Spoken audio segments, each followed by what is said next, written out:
আমার শালিক পাখি কি করে? আমার শালিক পাখি ময়না, আমার ময়না তো কামড়াচ্ছে। ময়না,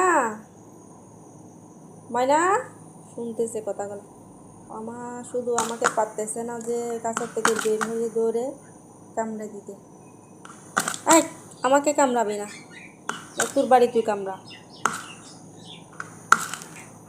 এখন কথা বলবে না। আমি যখন মোবাইল সামনে আনি, ক্যামেরা যদি ওপেন করি, তখন কথা বলা একদম বন্ধ করে দিবি।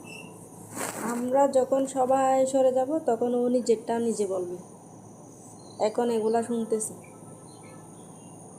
মানুষের সামনে কথা বলতে লজ্জা পাই। এটা আমার লজ্জাপতি। যেমন রাগি তেমন লজ্জাপতি। একটু ধরাও যায় না, একটু ছুঁয়াও যায় না। যেভাবে কামড়াই, আটটো গালাগালি করবে এদের ভাষা দিয়ে। এদের ভাষা তো আমরা আর বুঝি না।